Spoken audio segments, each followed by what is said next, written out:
Deputy Attorney General Rod Rosenstein testified at a Senate hearing on the Justice Department's annual budget. He stated that only he has the authority to fire Special Counsel Robert Mueller, who's leading the investigation into Russian interference in U.S. elections. This 2-hour and 15-minute hearing is chaired by Alabama Senator Richard Shelby.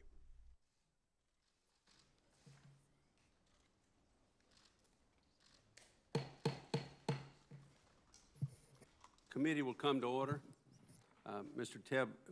Deputy Attorney General, welcome to the Commerce, Justice, and Science Appropriations Subcommittee, which we will be hearing and examining the Department of Justice fiscal year 2018 budget requests.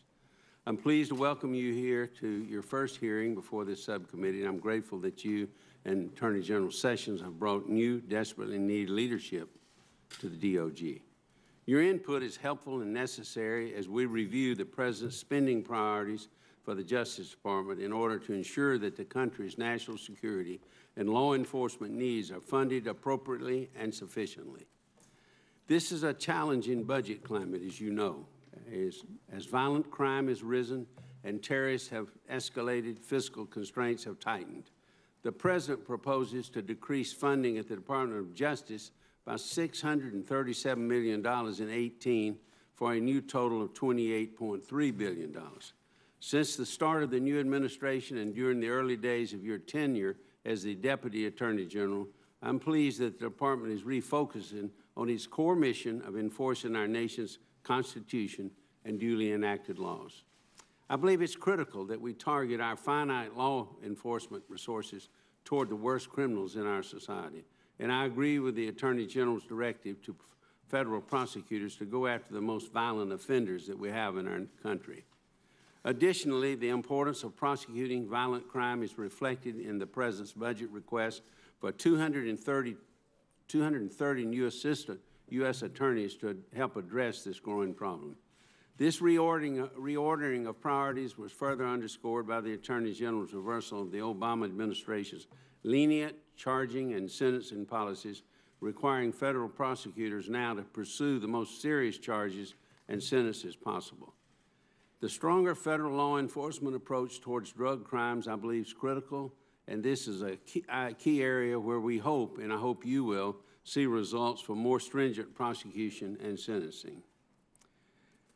The heroin and other drug crisis that we have is fueled by drug traffickers who must be brought to justice, I believe, under the law. The Department is also refocused on the critical problem of illegal immigration, making it a priority for prosecutors and in empowering them to bring felony charges whenever possible under the law. Illegal immigration has become one of the most critical problems facing our nation, so it's encouraging to learn that President Trump's tough approach is already resulting in reduced illegal border crossings. To back up the newfound emphasis on tackling illegal immigration, the budget request seeks 40 deputy U.S. Marshals to address the criminal alien problem, 70 additional border enforcement prosecutors, 20 attorneys and support staff to handle civil condemnation work for the southwest border wall, and 20 attorneys and support staff for immigration litigation assistance. I also appreciate the Department's related efforts to place immigration judges in jurisdiction where they are most needed and to quickly hire the immigration judges which the subcommittee has previously funded. Over the last 8 years, dozens of these benches have gone unfulfilled due to the former administration's failure to act. In the meantime, the backlog of immigration cases has grown to a staggering number of 600,000. The proposed budget seeks to increase of $65 million for the Executive Office for Immigration Review to hire another 65 immigration judge teams on top of the 10 that were just provided in the 17 omnibus. We will closely review the details of this request to balance the tremendous need with the restrictive budget environment that we're facing. I trust that the recent establishment of the Department's Task Force on Crime Reduction and Public Safety will continue to provide new ideas and recommendations on how our nation can best combat violent crime, illegal immigration, and other law enforcement challenges. Cybersecurity and counterterrorism remain two of my top national security concerns, and we would want to know more about how this budget supports the department's efforts to these critical fields. I thank you for your testimony today, and we look forward to hearing you in the question period. You may your entire written statement, Mr. Deputy, Attorney General, will be made part of the hearing record in its entirety. You proceed. Well, wait a minute. I'm moving too fast. Senator Shaheen. Thank you, Mr. Chairman. I appreciate having the opportunity to make a statement this morning, and appreciate your being here, Deputy Attorney General Rosenstein. The Appropriations Committee not only holds the purse strings for the federal government, as you're aware, but it also has a key role in performing oversight activities for all agencies under its jurisdiction, in this case for the Department of Justice. I am troubled, I have to say, because for this subcommittee, it's incredibly unusual to hold a hearing with the Deputy Attorney General when there is a sitting Attorney General. This is the second time Attorney General Sessions has declined to appear before this subcommittee, canceling just days before he is scheduled to appear in an open public setting. As the nation's chief law enforcement officer, the Attorney General is the most appropriate person to come before this subcommittee and testify as to the important work of the Department of Justice. DOJ is on the front lines fighting the deadly, uncontrolled opioid epidemic, and it is still gaining strength. The DOJ hiring freeze risks the safety of correctional officers in our federal prisons, and curiously, the request for the Federal Bureau of Investigation is less than Congress provided for fiscal year 2017, even while the Bureau conducts the crucial counterintelligence investigation into Russian influence in our 2016 election process. While providing testimony before a newly scheduled Senate Intelligence Committee hearing is important, and I understand that, the Attorney General is still responsible for answering critical questions from this committee. He needs to provide his explanation of DOJ's budget, as well as a defense of his policies in an open public hearing for not only us, but for the American public.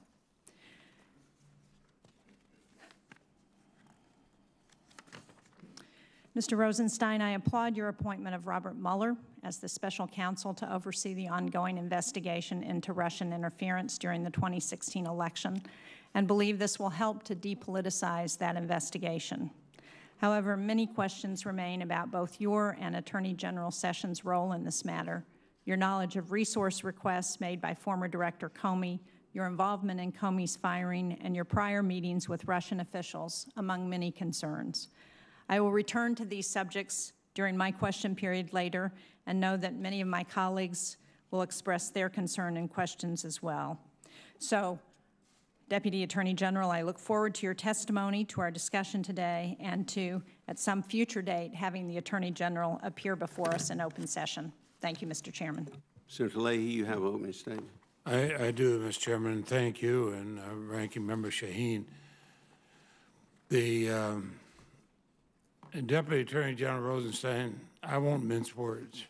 You're not the witness we were supposed to hear from today. You're not the witness who should be behind that table. That responsibility lies with the Attorney General of the United States. Attorneys General of the past did not shy away from this committee's questions, regardless of the topic, regardless of the party. Attorneys General of the past did not cower at the request of Congress to fulfill its constitutional oversight responsibility. And they didn't agree to come and then cancel at the last minute and then send their second in command instead, because the members of this committee may have questions they may not want to answer. Until now, that is. And so with respect, Mr. Rosenstein, and I voted for you, as you know, you're not who I'm interested in speaking with or hearing from today. I do have questions for the Attorney General. I want to know why he has provided false testimony to me and to Senator Franken. I want to know why, if he was recused from the Russian investigation, he played any role in the dismissal of FBI Director Comey. I want to know how he believes he can credibly lead the Justice Department, for which he has requested $28.3 billion, amid such stressing questions about his actions and his integrity. Importantly, I believe the Attorney General of the United States, the nation's chief law enforcement officer, owes it to the more than 116,000 Justice Department agents, intelligence analysts, attorneys, and support personnel, the roughly 1 million state, local, and tribal police officers, and staff supporting more than 4,500 local victim assistance programs in every state to justify the budget request of the Department of Justice. He owes them that courtesy because the President's budget request for the Justice Department is abysmal. It cuts the department's budget by $643 million from the FY 2017 enacted level. The department's request is built on unrealistic assumptions. But worse than that, it's also built on the backs of crime victims, with a permanent rescission of $1.3 billion from the Crime Victims Fund. Let me repeat that. The President and the administration have talked about how they support the victims of crime, but they're asking for a $1.3 billion rescission from the Crime Victims Fund. I don't know how you've tried to combine the rhetoric with the reality, how you can say you're for the victims of crime, but, oh, by the way, we're going to close the door on you. And ironically, in a budget touted as tough on crime, the President cuts funding for FBI operations and investigations by $44 million. We know we have to move ahead with the new FBI headquarters. There's no funds for that. I have my own suspicions about why the President may seek cuts to FBI operations and personnel, but I want the Attorney General to come here and talk about it. Just this week, the Attorney General crowed about how he has law enforcement's back, but the Justice Department's budget slashes $326 million in assistance to state and local law enforcement assistance grants, states, every one of which is represented on both sides of this dais. The budget slashes funding for anti-opioid and heroin initiatives by more than $27 million. It includes eliminating $10 million from the COPS Anti-Heroin Task Force, which state and local law enforcement teams in areas worse hit by the opioid epidemic used for investigation going after street traffickers. You know, everybody calls the opioid situation a public health crisis. I don't know how the Justice Department justifies cutting resources will help our communities with prevention, education, and treatment. I'm not surprised that while they cut out the money for opioids, they propose millions of dollars to hire lawyers to focus on seizing private land from hardworking Americans along the southwest border so the President can build his misguided wall. We won't protect our people, but by golly, we'll seize their land. The unbalanced and misplaced priorities of this budget makes one thing clear. Rather than a foundation for American greatness, President Trump and Attorney General Sessions are intent on making our communities less safe, abandoning victims of crime, and victimizing and villainizing immigrants who contribute to our communities. And finally, Mr. Rosenstein, regardless of the circumstance of your appearance today, I'll raise this one point with you. On May 1, the Office of Legal Counsel issued an opinion arguing that the executive branch is not obligated to meet the legitimate oversight requests of individual members of Congress. It opined the only request from the chairs of committees must be met. This is in front of the Congress, a co-equal branch of government. I've been here with the Republican and Democratic administrations. I've been here a number of times when Republicans controlled the Senate, a number of times when Democrats did. I've never, ever heard anybody, Republican or Democrat, make this claim. In fact, we've roundly rejected on both sides of the aisle. Judiciary Committee Chairman Grassley, with whom I've worked both when I was chair and then when I was ranking member, called your opinion nonsense. Now, the Attorney General has the authority. I actually believe he has an obligation to withdraw that opinion. The administration may seek to hide many things from the American people, but they should know this. Today's committee chairs are tomorrow's ranking members. Obstructing congressional oversight will do nothing to advance the interests of the American people. This should be withdrawn. Mr. Chairman, I'll put my whole statement Thank on the you. record. Without objection. Mr. Rosenstein, you may proceed. Well, thank you. Good morning, Chairman Shelby, Ranking Member Shaheen, members of the committee. I am honored to present the President's fiscal year 2018 budget for the Department of Justice.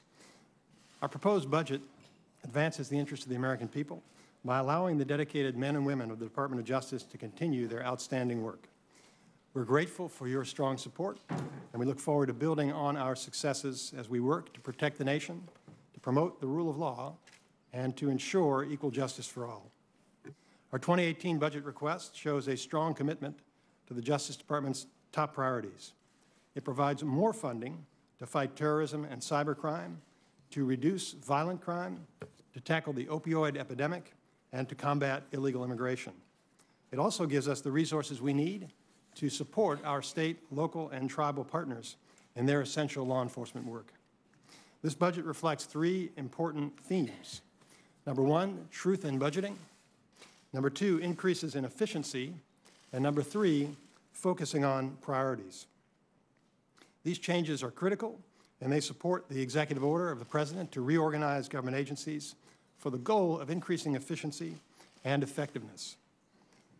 First, the budget is an honest one, eliminating from the books thousands of previously unfunded and vacant positions that give a misleading impression of the personnel we have on duty in the department. Those ghost positions, in most cases, have been vacant for years or have never been filled at all.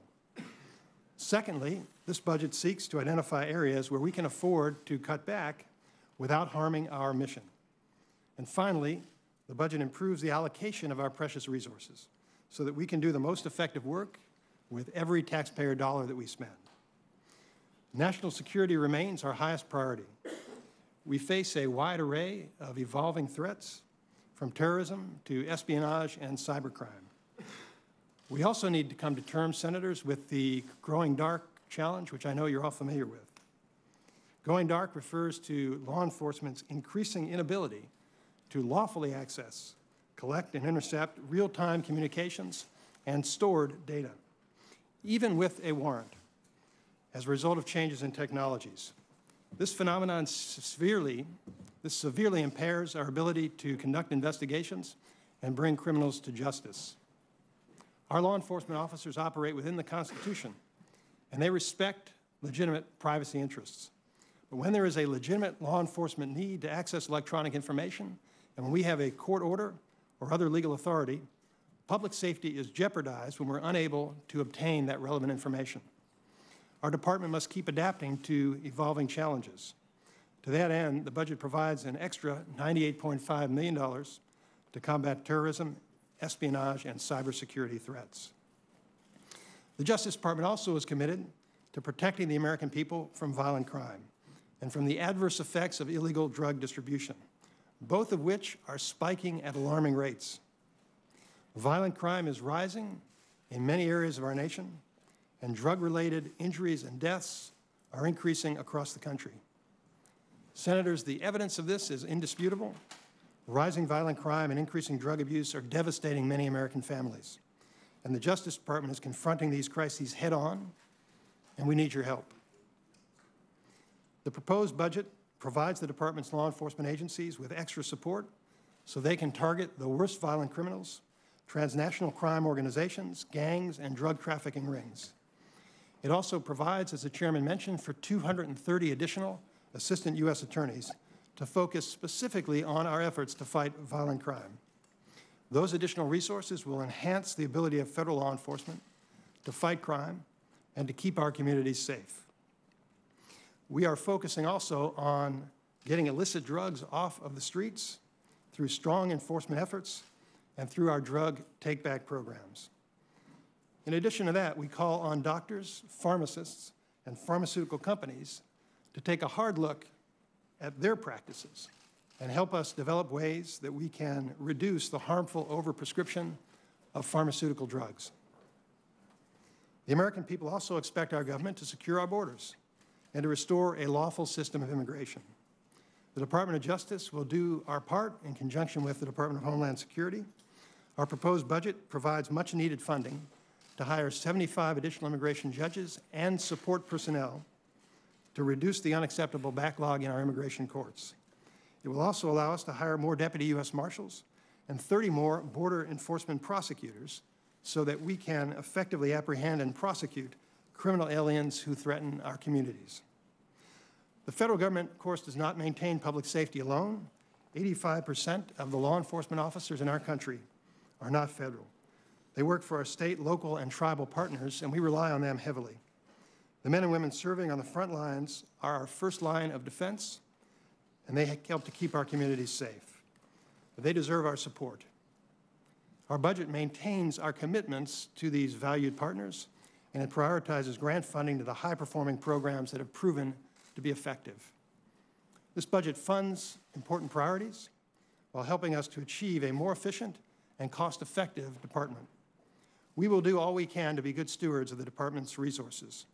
We have a duty to avoid waste and to safeguard taxpayer money so it will be available to fight crime and protect people. The Department of Justice is home to 115,000 honorable men and women who work every day to serve, protect, and defend the American people and respect the Constitution of the United States. This budget makes it possible for us to do our jobs. With the investments set forth in the budget and with your support, we will continue to fairly enforce our nation's laws and ensure safety and equal justice for all Americans. So I look forward to working with this subcommittee and with the Congress in the months and years ahead. If I may, Senators, my few remaining moments, I learned this morning about an incident in Georgia in which we understand that 2 correctional officers were murdered in the course of transporting prisoners in Georgia. I talked with the Marshal Service Director, David Harlow, this morning, and we have committed all federal resources to help catch those fugitives and hold the perpetrators accountable. Our thoughts are with the victims and their families and in support of the law enforcement personnel who are working on that case as we sit here today. An attack on any American law enforcement officer is an attack on every American law enforcement officer and on the principles that we all believe in. The Senators, I will be happy to take any questions about our proposed budget, and I look forward to that. Thank you. Thank you for your testimony. I'm sure you're going to have a lot of questions. I'll try to stay within the budget area that I'm interested in this morning. Mr. Rosenstein, what specifically is the Department of Justice doing to accelerate the hiring of new immigration judges? Well, thank you, Senator. This has been one of my top priorities. As you know, I've been in the job for 6 weeks, and I learned when I took the position about this. Take the mic up to you a little bit. I learned very early in my tenure about this extraordinary backlog in immigration cases, and that has been one of my top priorities to address that. Our fiscal year 2018 budget includes $145 million to enhance border security and immigration enforcement, and that includes, as I mentioned in my opening statement, 75 new immigration judge teams, and I believe it's approximately 450 people, the judges and their support staff, and $75 million to address that backlog, which exceeds 500,000 and is approaching, as the chairman mentioned, 600,000. It also includes additional assistant U.S. attorneys and $7 million to prosecute violations of our immigration laws, additional deputy U.S. marshals, and additional attorneys in the civil division. But with regard specifically to your question about the backlog, Senator, we are very focused on that. One of the challenges that we had was some bureaucratic delays in hiring and filling vacancies. So in addition to creating 75 new judges and filling those positions and their support personnel, we're also expediting the hiring of immigration judges to fill the existing vacancies. So it's a big challenge. I've talked with the leadership of that office, and we're going to make it a top priority to first put an end to the increase in the backlog and then to work on ways that we can more efficiently and more quickly reduce that backlog, because my view, Senator, is that everybody who has a case pending in our immigration court deserves an expeditious resolution of that case. Can you move, and are you moving some judges around to where they're most in need? Because yes, we are, Senator. Got to be a surge somewhere. Yes, in fact, we have moved some immigration judges to the border districts, I believe, and we're going to continue looking at that. Obviously, we have the 75 who are proposed in this budget. We have, I believe, approximately 56 vacancies that already exist, and we're certainly going to put those judges where we think that they are most needed and where we think they can do the most good. Getting into counterterrorism, you know, that's a top priority for this subcommittee, and I believe it is for the Justice Department, too. And, of course, the FBI's Terrorist Explosive Device Analytical Center, we call TDAC, is very critical given that IEDs are still prevalent and dangerous tools, as you know, used by terrorists at home and abroad, and could and probably will visit us in a big way in this country. The forensics investigations conducted by TDAC personnel have led to the convictions of the shoe bomber, the Boston Marathon bomber, and other terrorists. So you probably can understand some of us' disappointment with the department's budget request that includes a $76 million reduction proposal for the FBI's construction account, which includes facilities for TDAC. That's hard for us to swallow. Yes, Senator. Well, my understanding of that, as you mentioned, the TDAC was formally designated to serve as our single strategic center to investigate IEDs, explosive devices, in January 2015. And I think it has been extraordinarily valuable, as you mentioned, in investigations and in training for the government. My understanding, Senator, is that with regard to that $76 million, and this is based upon our career experts, some of whom are sitting behind us, is this was a one-time non-recurring request. And we simply didn't have the need for additional construction funds this year. It does not reflect any lack of support for the operations of the TDAC. We believe it's a very efficient and effective operation, and we intend to continue supporting it. We simply don't need that additional construction funding this year. Yeah, we're going to have to work on that. We'll try to work with you. Sanctuary cities. This is an ongoing problem in our country, and you know this very well. My question, grants awards to state and local jurisdictions are tied to compliance with federal laws, as I understand. And the Bureau of Prisons must give Immigration and Customs Enforcement officials priority regarding federal detainers. Is that correct? You want me to state that again? I'm sorry, the priority? I understand that grant awards to state and local jurisdictions are tied to compliance with all federal laws. Yes, that is correct. That's correct. And the Bureau of Prisons must give, or should give, Immigration and Customs Enforcement officials priority regarding federal detainers.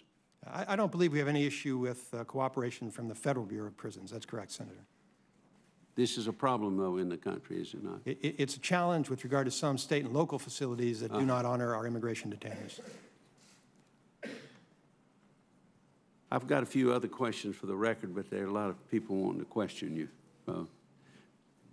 Senator Sheehan. Thank you, Mr. Chairman. Mr. Rosenstein, many news outlets last night and this morning are reporting that President Trump is considering firing Special Counsel Robert Mueller. Under the regulations governing the appointment of a special counsel, 28 CFR 600, and I quote, "The special counsel may be disciplined or removed from office only by the personal action of the Attorney General. The Attorney General may remove a special counsel for misconduct, dereliction of duty, incapacity, conflict of interest, or for other good cause, including violation of departmental policies. The Attorney General shall inform the special counsel in writing of the specific reason for his or her removal." Now, as I understand, Mr. Rosenstein, in this matter, you are actually the one exercising hiring and firing authority because Attorney General Sessions is recused. Is that correct? Yes, that's correct. And at this point, have you seen any evidence of good cause for firing of Special Counsel Mueller? No, I have not. And have you given the special counsel full independence from the Justice Department to conduct his investigation? Yes, Senator, and I appreciate that question. At the last hearing I attended, I explained it would require a long time to explain exactly why. I'm confident that he has full independence. The short answer is, though, that regulation, as you may know, was written and implemented during the Clinton administration under the authority of Attorney General Reno. I know the folks who wrote that. They wrote it to deal with these sort of situations, and I am confident that he will have sufficient independence. And it's certainly theoretically possible that the Attorney General could fire him, but that's the only person who has authority to fire him. And in fact, the chain of command for the special counsel is only directly to the Attorney General, or in this case, the acting Attorney General. So nobody else in the department would have authority to do that. And you have my assurance that we're going to faithfully follow that regulation, and Director Mueller is going to have the full degree of independence that he needs to conduct that investigation appropriately. And is there a record that gives him that full independence? Is that done in a letter or an order from you as the Deputy Attorney General? Yes, Senator. It's done in the order, which I believe was issued on May 17th. And the order references the regulation from which you've read, and so that is the source of his authority. Thank you. You mentioned in your opening comments about the importance of the budget request for 230 assistant U.S. attorneys. I certainly agree that that's important. I am concerned, however, that we still, we had an en masse firing of U.S. attorneys in the country, and as far as I know, at least in New Hampshire, we haven't made any nominations to replace the person who was fired. Can you tell me how many U.S. attorneys have been nominated throughout the country? I believe, Senator, that the President announced his first set of nominations yesterday, and I believe there were 7 or 8 in that first round. And what I can assure you is that we are moving very expeditiously, and I think that there's been some press that I think may be somewhat misleading about that. I believe we're actually going to be ahead of most recent administrations in the speed by which we're appointing U.S. attorneys. It's obviously very important to me because I spent 12 years serving as a U.S. attorney, and I know how important good U.S. attorneys are to the operations of the Department of Justice. In fact, the last 2 Saturdays I've spent in the department interviewing candidates for about 10 districts each weekend, and so we anticipate that by the end of the summer, we'll see a large number of U.S. attorneys nominated throughout the country. Well, I certainly am glad to hear that. It's my understanding, at least in New Hampshire, we haven't seen wholesale firing of U.S. attorneys in the way that we did in this administration. Was there a reason why every U.S. attorney in the country was fired on the same day? So, Senator, I'm pleased to tell you not everyone was fired because I was one of the U.S. attorneys that day. Good. There were four who were not fired. But I was not in the department at that time. I learned about the firings after the decision had been made, so I have no insight into why that decision was made. You mentioned in your opening statement the tragedy in Georgia and the officers who were killed, murdered. It's a reminder that those who work in our prisons do have a very difficult job that is very dangerous. And I am troubled by the fact that while the administration's hiring freeze was lifted in April, that the Department of Justice has been under a self-imposed hiring freeze since mid-February. And while there was a blanket exemption for positions relating to public safety and national security, it doesn't include the Bureau of Prisons, which is still under a freeze. And in fact, in New Hampshire, FCI Berlin had extended conditional offers to 7 potential employees, 5 of whom were correctional officers, but due to the imposition of the hiring freeze, those positions were canceled by DOJ, so they were not able to go forward with that hiring. As you point out, this is a difficult job. Can you explain why we continue to have a hiring freeze on correctional officers within the Bureau of Prisons? Well, Senator, I appreciate that question.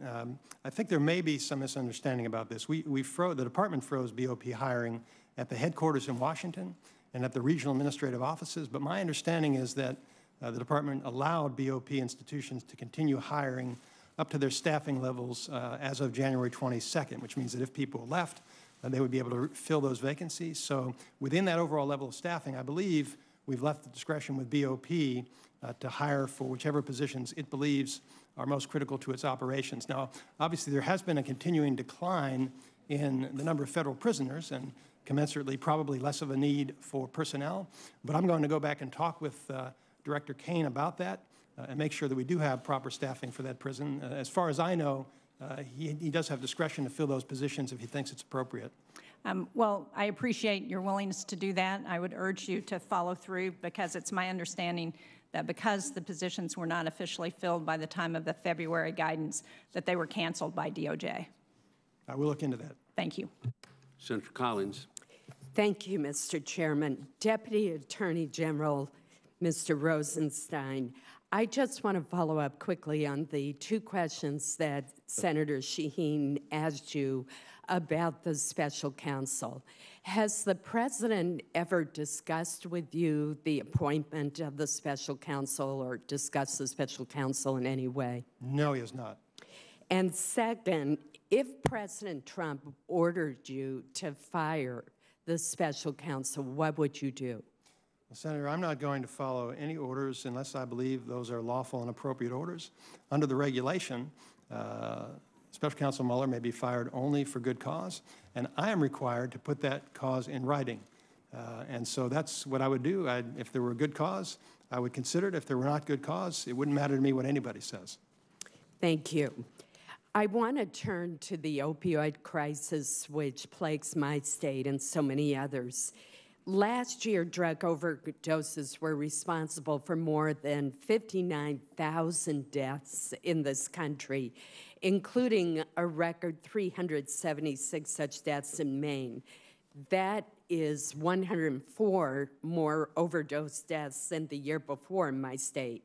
So we're not making progress. The situation is actually getting worse despite considerable efforts on the part of so many. Last year, I was briefed in Maine by federal law enforcement officers who told me that they had seen a major influx of drug dealers coming from out of state with direct ties to gangs in major cities, as well as the Mexican drug cartels. For example, in one case, gang members trafficked heroin between New Haven, Connecticut, and Bangor, Maine, where I live. They traded drugs for firearms and then distributed those firearms to other gang members upon their return to Connecticut. We obviously need a multi-pronged approach to the heroin and opioid crisis that includes treatment, education and prevention, and law enforcement. And key to that law enforcement leg of the stool is cooperation among federal, state, and local officials. The department's budget requests $3 million less than Congress appropriated for the Comprehensive Addiction and Recovery Act programs for the current fiscal year. And even more troubling to me, there is no funding proposed for the COPS Anti-Heroin Task Force. In my state, this program has helped law enforcement officers seize heroin and prescription opioids and arrest drug dealers. Why is the administration proposing this cut in the CARA funding and eliminating the funding for the COPS Anti-Heroin Task Force? Senator, I appreciate that question. I think there are a lot of important issues. For me, this is actually one of the most important issues that I hope to talk about today. I don't know if I can give a complete answer in a minute and 35 seconds, but let me tell you, I've actually brought with me a chart that I think would be of interest to you. This is a chart of drug overdose deaths in the United States of America. This issue first came to my attention as U.S. Attorney in Maryland about 3 or 4 years ago, when it was brought to my attention that there had been a significant spike in deaths attributable to opioid drugs in our state, and it has only accelerated since then. These are frightening numbers, Senator. The final statistics from 2015 reflect about 52,000 Americans lost their lives to drug overdoses that year, and we believe the 2016 projections may be over 60,000. It'll be some time before we have final numbers. More than half, a substantial proportion of those, are attributable to opioid drugs. When I first learned about this, we were talking about the heroin crisis, and people thought about heroin and oxycodone, which is a lawful prescription drug that often can be abused. Increasingly, the challenge we face is about fentanyl, which is an even more hazardous drug that poses a danger even to our first responders, our police, firefighters, and paramedics who are responding to the scenes of overdoses because of how deadly and dangerous that drug can be. So this is a very significant challenge to us. There are a lot of issues, a lot of ways that we can go about addressing it, one of which you talked about the gangs that bring drugs into your home state. I know from my experience as U.S. Attorney, that's an area where our federal prosecutors and our DEA agents can do a lot of good. Law enforcement isn't the only solution to the heroin and opioid crisis, but from our perspective, it's an important part. It's one of the key tools the Department of Justice has, is to target these organizations, try to identify the sources of supply, and put those drug dealers out of business. So one of the most important things I think that we're going to do this year under this budget is that we are going to be able to fund about 900 additional employees for DEA. Now, these are not new positions. My understanding from our budget experts is these are positions that are existing, but for the most part were not filled because of budgetary constraints. So we anticipate we'll have up to 900 more personnel on the front lines of the DEA. We'll have additional federal prosecutors, and that, from the department's perspective, will help us to combat that. But if I may continue, it's not just about law enforcement. There are many other areas in which many other ways that we can combat drug abuse. The Justice Department obviously focuses primarily on law enforcement, but we do have these grant programs that allow us to do other things.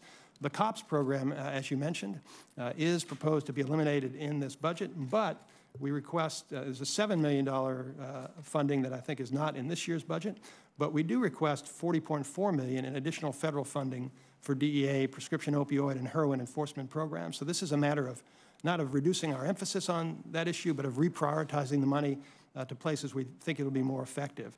This will allow DEA to expand funding for its 360 strategy, which is intended to illustrate that it's not just about law enforcement, it's a 360-degree program to try to reduce drug abuse.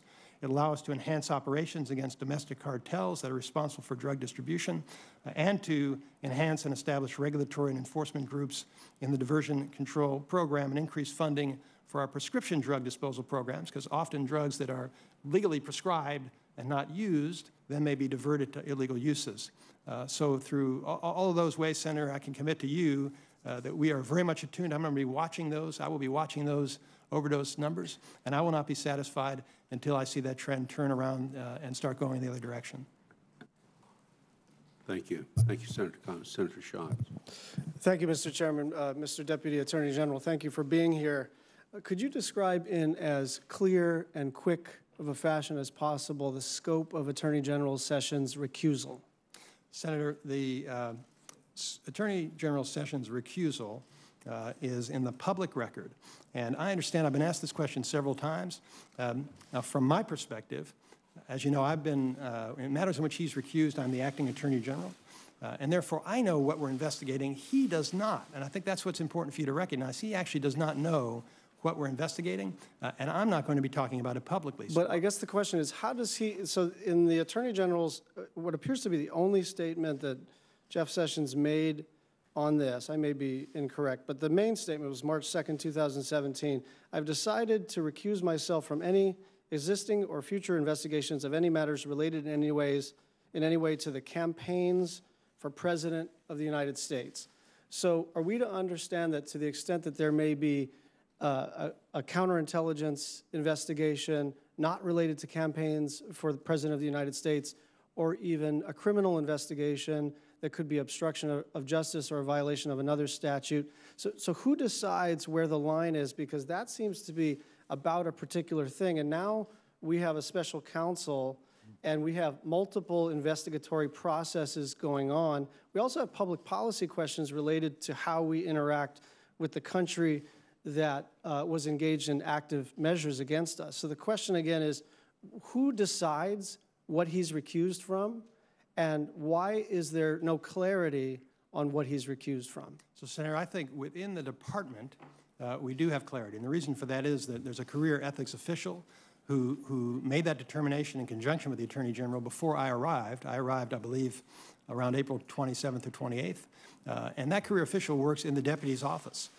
And so I am able to consult with him if any questions arise about what matters the Attorney General is recused from. And that's why, Can you tell the public what matters the Attorney General is recused from? Well, what I'm trying to explain, Senator, is it would be inappropriate for me to do that because He's recused from Department of Justice investigations, and we don't talk about the subject matter of investigations while they're ongoing. That would interfere with what our investigators and prosecutors are doing. So normally, I think in a law firm or even in a public agency where there's a recusal, there's a memorialization of that recusal. There's a delineation of what is in and what is out of that recusal, and there's also a process by which we can determine whether or not there's compliance with that recusal. Is there such a document? The way the department operates is very different from a law firm. I know that, but is there such a document? No, because it's not necessary. Because the department is a hierarchy, and so nothing gets to the Attorney General about the matters he's recused from unless they come through my office. What if they come through the Oval Office? If they come through the Oval Office? Well, we're not briefing the Oval Office about our investigations either, so I don't know how they would get there. I am struggling, and it could be my lack of a law degree. And maybe there are a couple of lawyers on this panel or in the public who can help me to understand the most basic question here, which is that the Attorney General had a press conference and said, given all of these challenges, given all of this controversy, I'm out. I am recused from these matters. And now the question becomes, what matters? Which matters? So I'm just going to ask one final time, if you can just try to describe for the public, for the layperson, for the person who's following this but may not possess a law degree, what is the Attorney General allowed to be involved in, and what is he not allowed to be involved in? And who makes that determination, and how do we know whether he's complying or not? Yeah, I appreciate that sincere question, Senator. I want to try to explain, and you're right, I've spent 27 years in the Department of Justice. I think about these things differently than people who are not in the department and not lawyers. What's important for me to explain, in this matter, I'm acting as Attorney General of the United States. And that means a lot to me, and one of the things it means is that I have a responsibility not to talk publicly about what we're investigating or who we're investigating, because that could adversely affect the investigation, and because it would be unfair to people who may be under investigation. Is it possible that the Attorney General is a witness in this investigation? If he were, Senator, I wouldn't talk about it. What about you? Senator, I'm not going to be talking about the investigation. The purpose of my appointment of Special Counsel Mueller was to ensure that there would be public confidence in the outcome of that investigation, and he now has responsibility for that. And I think that if there are any questions, they should be directed to him, and I know he's going to do the right thing, as I would, and defend the integrity of that investigation. If you were, just one final question, because I'm over time. If you become a witness in this investigation, do you think there's a conflict of interest there? I'm not going to answer hypothetical questions, and the reason, Senator, is I am working with career professionals who know these rules and are responsible for enforcing these rules, and I can assure you that we're going to do the right thing, and we're going to defend the integrity of that investigation. Can you just consider this a question for the record? If you could please put in black and white for the committee the scope of the recusal and how this all works, and I think then you can be a little more careful. I mean, I understand you have to be careful about not referring to an investigatory process. I get that. But still, I think the public deserves to know exactly how this all plays out, and I can't imagine that you can't describe it, even in the abstract, so that we are assured that there is a fair and thorough investigatory process. Thank you. I appreciate the question, and we will make an effort to do that in writing in a way that may be, hopefully, better than my efforts. But as I said, I just want to assure you and assure everybody, that's what I'm about here, is making sure that the rule of law is followed and that we reach a fair result in which people can have confidence. And I'm working with career professionals in the department who are going to help me to do that. Senator Lankford. Thank you, Mr. Chairman. Mr. Rosenstein, thanks for being here. You've testified in front of every senator in closed sessions. You've testified in front of the Intelligence Committee in open sessions. You've had lots of conversations on this. So I appreciate you being here again today. We'll go through some budget areas. I do want to help clarify one thing. I read with some interest in the paper that there was some secret plan to be able to privately remove the special counsel who you just put in place. To be able to see that, all I could think about was Jim Comey's statements publicly saying how many times he read newspaper stories with unnamed sources that as he read them, he thought these are completely false.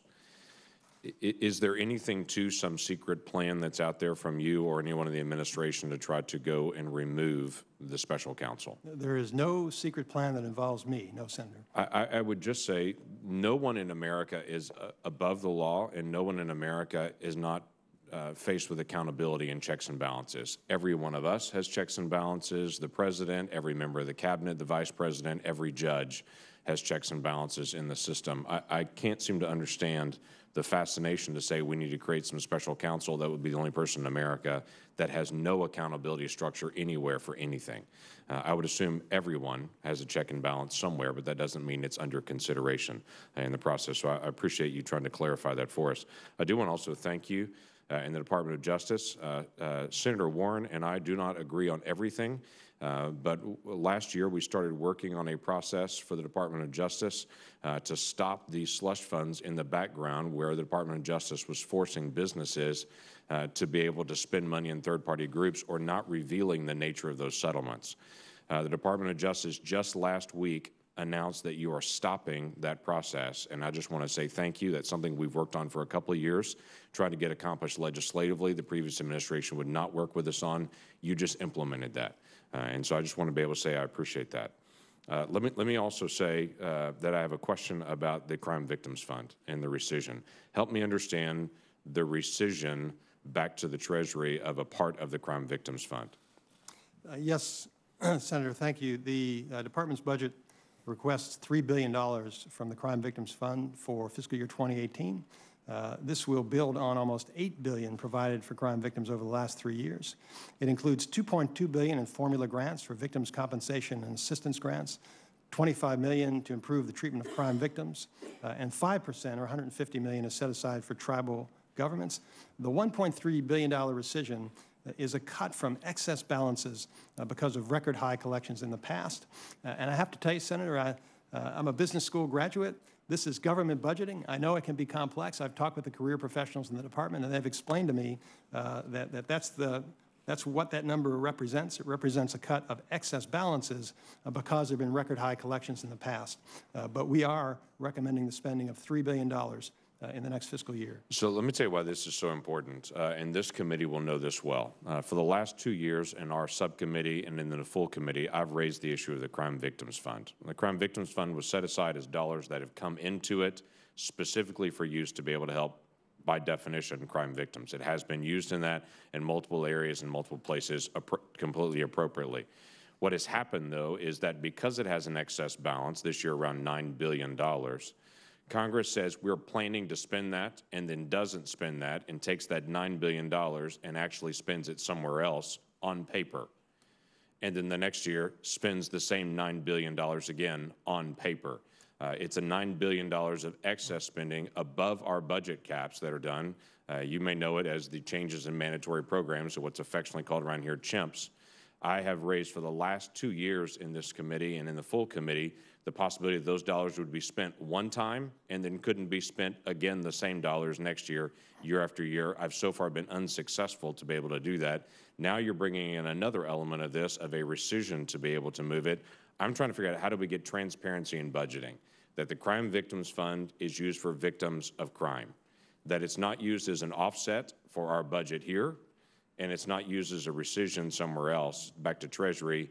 It's actually used for victims of crime.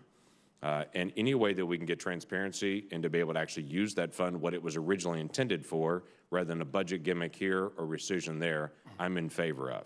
How can we work together to be able to solve this? Well, Senator, I appreciate that question.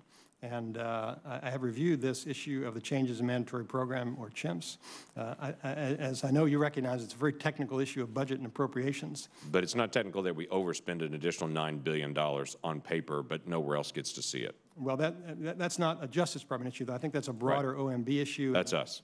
Yes, I don't think it's a question that I'm best positioned to answer. I think OMB would be the right agency to answer that question. Well, I hope to be able to work together on that, not only to be able to solve this rescission issue and to figure out how we actually use those dollars for victims of crime, rather than go back to Treasury, but also as we solve that issue long-term for us, that budget gimmick goes away. I'll try to follow up with a question for the record on private prisons that I know you're trying to re-engage with in that, and we'll follow up in the days ahead. Thank you, Mr. Chairman. Thank you. Senator Coons? Thank you, Mr. Chairman. Deputy Attorney General Rosenstein, thank you for being here today. Obviously, you're here because Attorney General Sessions abruptly canceled his commitment to appear before this committee. It is Attorney General Sessions' job to be here today, and the fact that he has again chosen to skip this hearing is unacceptable. And the Attorney General, I believe, has chosen to skip this hearing today in order to avoid difficult questions about the scope of his recusal, questions which have already been asked of you by several senators, but I'll attempt to explore it a little bit more further. And I do think it's important that we have a full and engaged conversation with the Attorney General about the Department of Justice in front of both the Judiciary Committee and the Appropriations Subcommittee responsible for the entity he still leads. But let me start briefly with some good news, if I might. Mr. Rosenstein, you're here in part to talk about the budget of the Department of Justice. In 2014, Congress demonstrated its commitment to the Victims of Child Abuse Act by unanimously authorizing that in both chambers. And the Children's Advocacy Centers funded by this law conduct important forensic interviews that help serve law enforcement needs and meet the needs of child victims. And I'm pleased the President's FY18 budget request fully funds these programs. So I thought we'd start with at least one positive thing we could talk about. Thank you. As has been discussed by several others, it is the scope of recusal that is utterly unclear, both to lawyers and non-lawyers on this committee. You're here instead of the Attorney General, and you're here as acting Attorney General with regard to the special counsel, and you exercised the hire and would exercise the fire decision with regards to special counsel Bob Mueller. And that's because Attorney General Sessions is recused from that matter.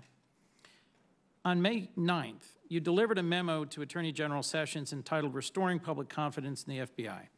And your memo exclusively focused on Director Comey's conduct during the Clinton email investigation and concluded, quote, the way the director handled the conclusion of that investigation was wrong, and you ultimately stated, having refused to admit his errors, the director cannot be expected to implement the necessary corrective actions. Is that roughly correct? Am I citing that memo? I believe it is, yes.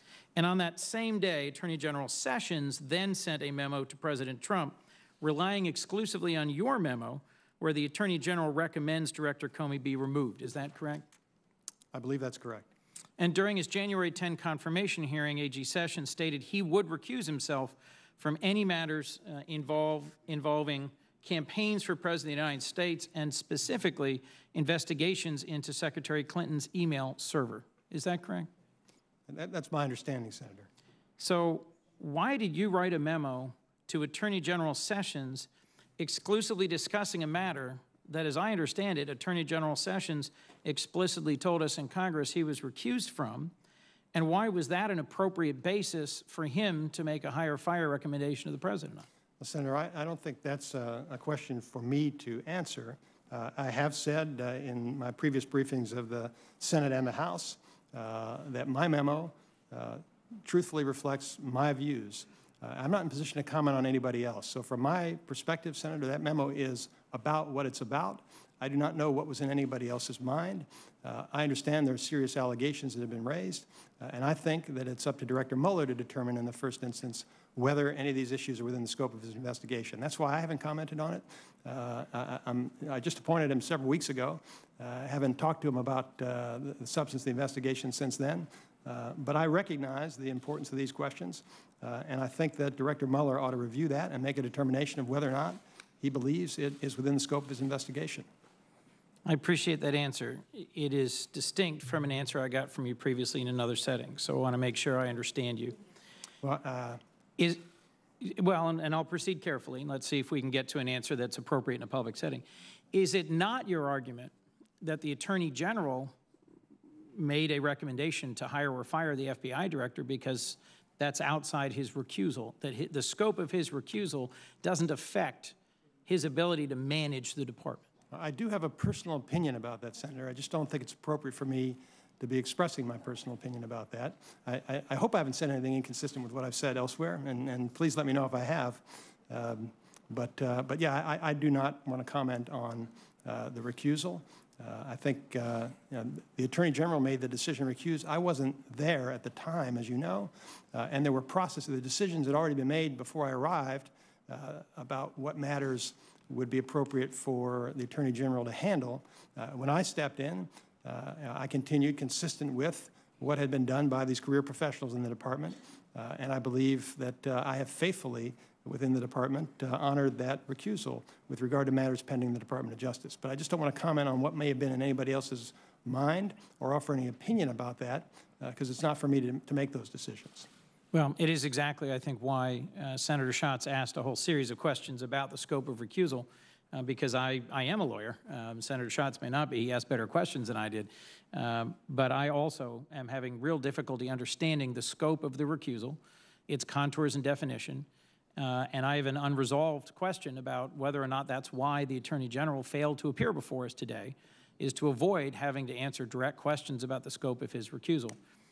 I do appreciate and respect your appointment of a highly talented special counsel, and there have been questions from both sides that imply strong support for his independence and his conduct, and I appreciate the care with which you are answering my questions, but I'm simply going to conclude by saying I have unanswered questions that perhaps can only be answered by the Attorney General himself, and it is my hope that we will have him appear before both the Judiciary Committee and the Appropriations Committee charged with overseeing the funding for the department he is currently directing. Thank you.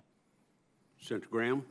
Thank you, Mr. Rosenstein. Why isn't Jeff Sessions here today?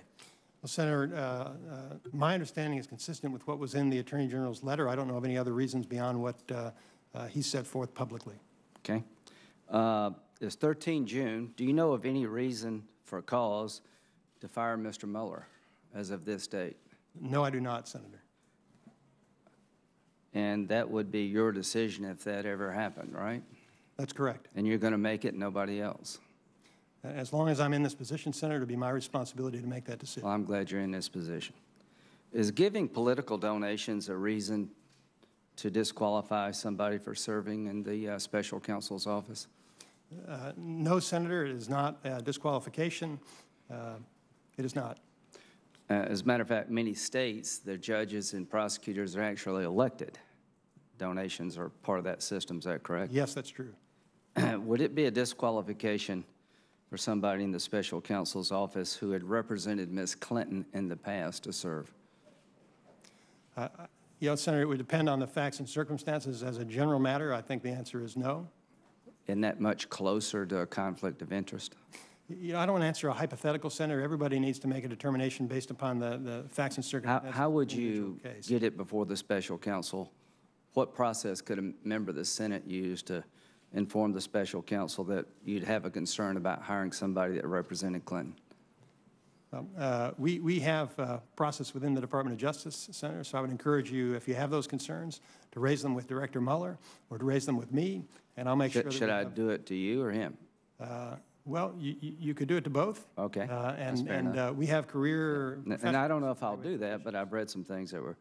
I don't think donations are disqualifying at all, but if you represented the Clinton Foundation or Clinton herself, that would be a bit disturbing to me, but I'll take care of that. As to Russia, do you have any doubt that the 17 intelligence agencies report that was submitted last year or early this year that Russia interfered in our election is accurate? So, Senator, this was an issue that was discussed at my confirmation hearing, and several of you attended that. At that point, I had access only to the public information, from which classified information. So what can you tell us now? I now have access to classified information, and I think that assessment made by the intelligence community is justified based upon the investigation and the evidence they had. Thank you very much. What role did you play in crafting this budget? Where did this budget come from for the Department of Justice? I appreciate that question, Senator. The budget actually is a product primarily of career professionals in the department. It's $27.7 billion. It's very complicated. Some of them are actually seated behind me, but they have a whole team behind them, and I suspect there are dozens of folks who've been involved. Was it their desire to cut the budget by 2%, or did that come from OMB? Senator, I do not know the answer to that, but let me just make clear. Could you find that answer? We're accountable for that. That is the political leadership of the department. We're accountable for that. I'm not in any way suggesting those were their decisions. They faithfully implement the priorities that are given to them. So I do not mean to shed responsibility for the bottom line, but the assistance that we have in preparing the budget. Well, it's a simple question. Were you directed to cut the budget by 2%, or did you agree to cut the budget? But did that come within the Department of Justice or a mandate outside the Department of Justice? I honestly do not know the answer to that. Well, that's all right. Try to find out. You can get back to me. In terms of threats to the country, are they going up or down? I wouldn't want to, I haven't done a study, so I wouldn't want to characterize it. Well, I think everybody recognizes the terrorist threat is extremely serious. Will we have more FBI agents under this budget or less than we did last year? I believe we'll have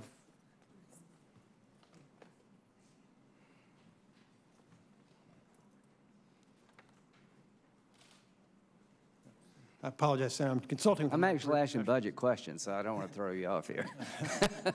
I appreciate the budget questions. According to the numbers that I have, the FBI will have an increase of 150 for a total of 12,484. So there'd be more agents by 150, is that correct? That is my understanding, Senator. We can, let me check that and get back to you. Okay, thank you. Do you agree that the FBI, Department of Justice, is national security in another form in many ways?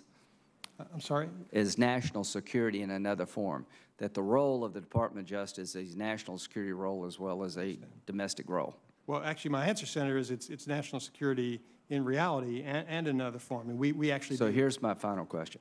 We're dramatically increasing the Defense Department because it has suffered mightily over sequestration.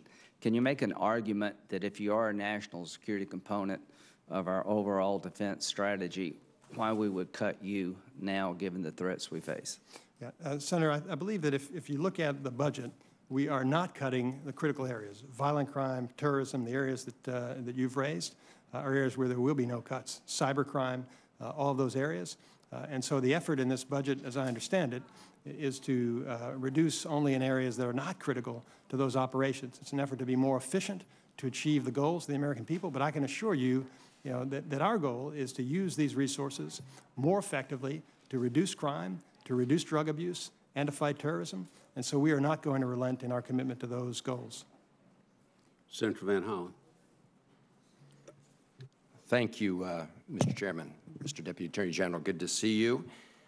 I will say, as many of my colleagues have, that it's the height of arrogance for the Attorney General not to come before the committee that oversees the Justice Department budget.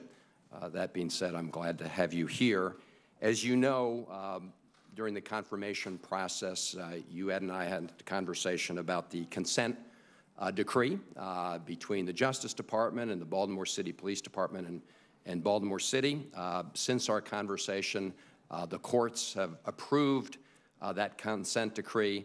And I just want your continued assurance that you will work in your capacity as Deputy Attorney General to make sure that we further that agreement and make sure that we can get the parties together and move it along. Senator, our goal is to reduce violent crime and protect constitutional rights in Baltimore. That consent decree, as you know, is in effect. I know you're aware, and it's very painful to me, we have a crisis in violent crime in Baltimore. And the murder rate this year is on track at the moment, actually to reach a record high. In 2017, we may have a record high murder rate in Baltimore City. So we need to do everything we can to support our local partners, and we are working in many ways to support that local police department. Last year, we had about 318 murders. The year before, about 342. And we're on track now potentially to have more in Baltimore this year. So that is a very high priority for me.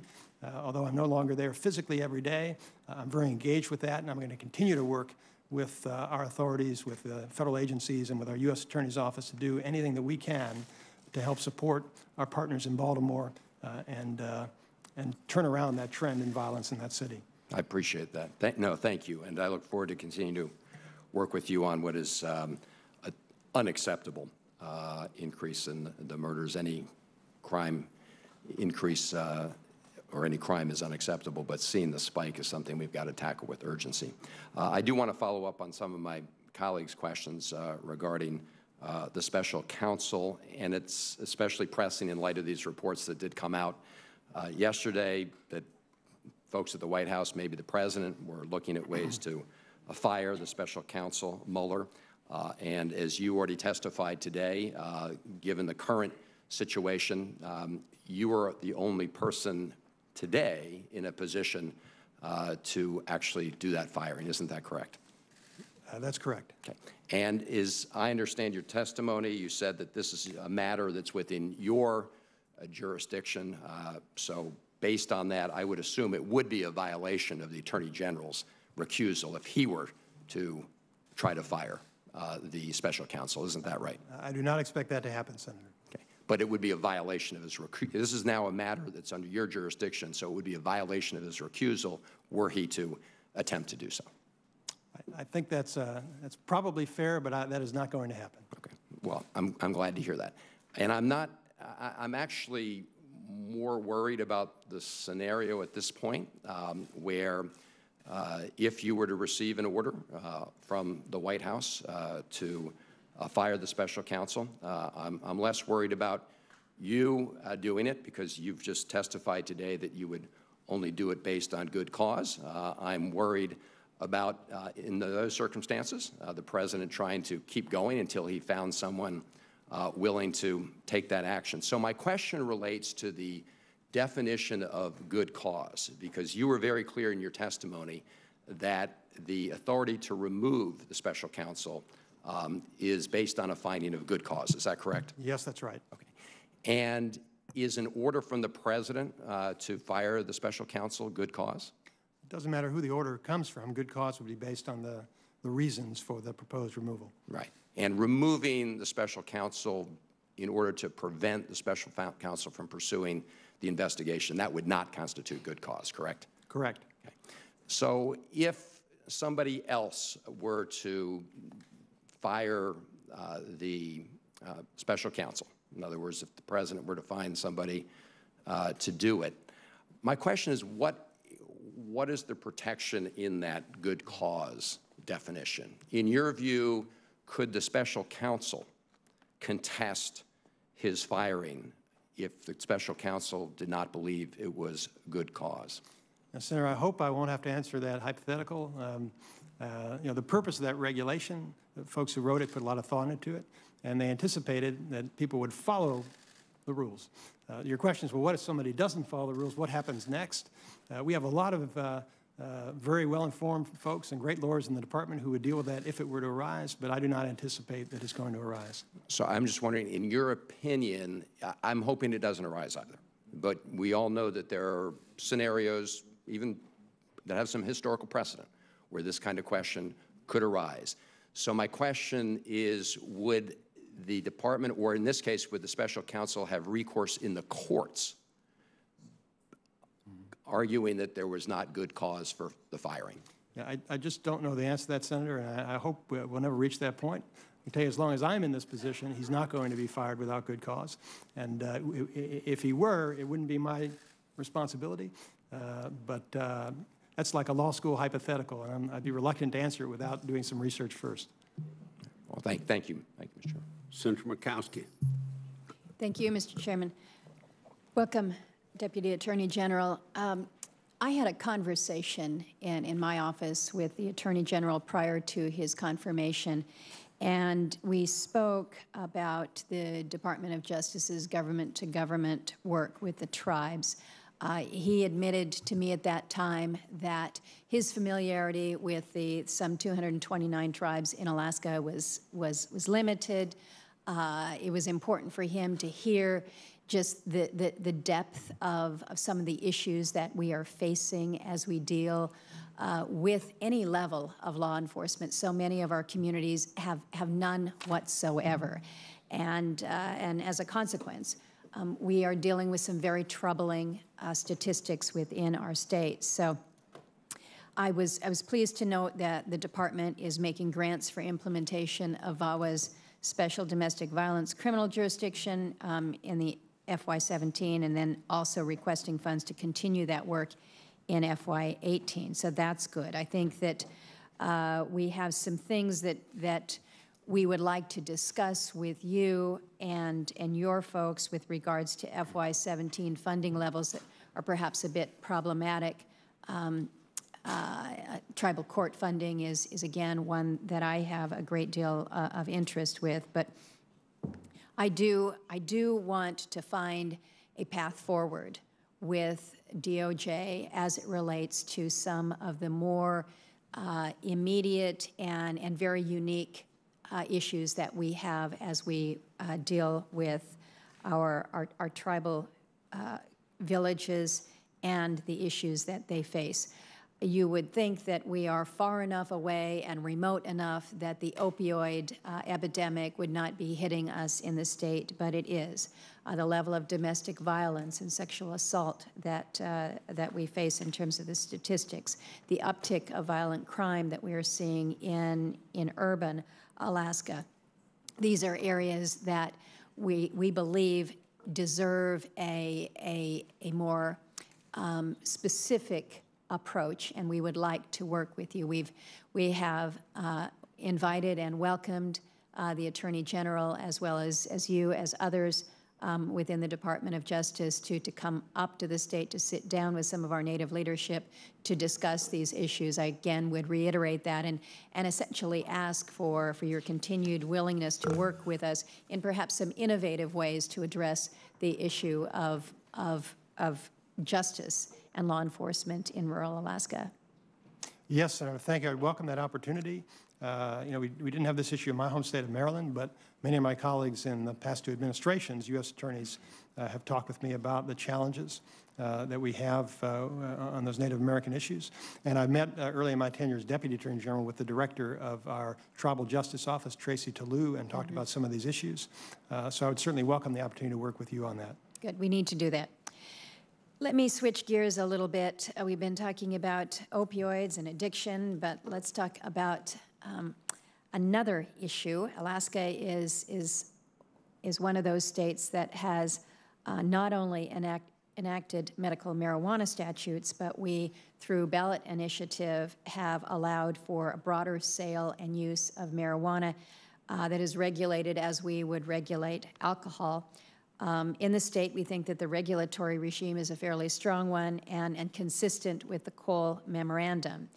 Now, that memorandum suggests that the federal government will not get in the way of states which maintain strong regulatory regimes.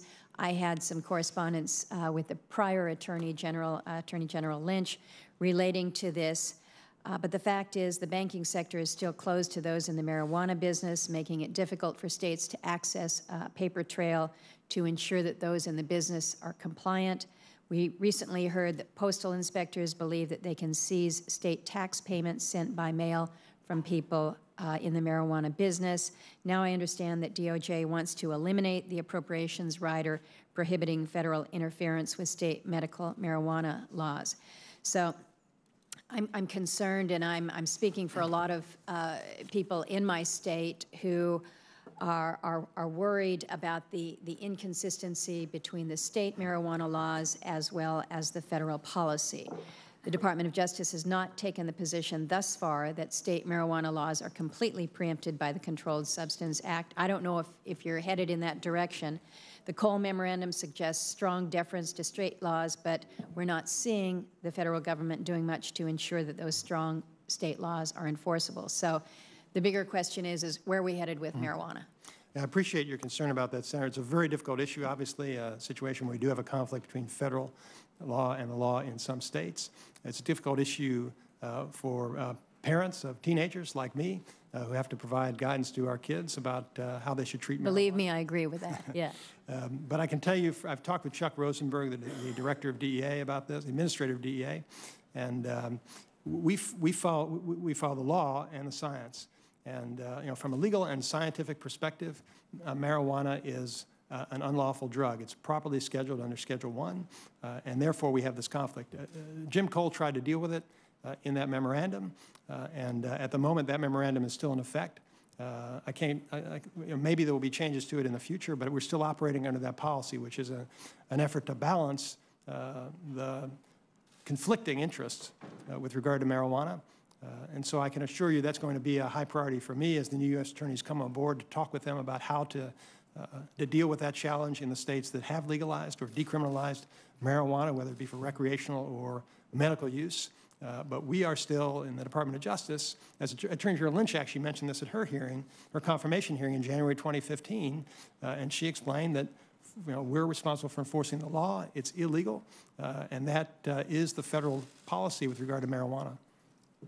Confusing. Thank you, Mr. Chairman. Senator Feinstein. Thank you very much, Mr. Chairman. I would just like to say that I associate myself with the remarks of Senator Shaheen and Senator Collins.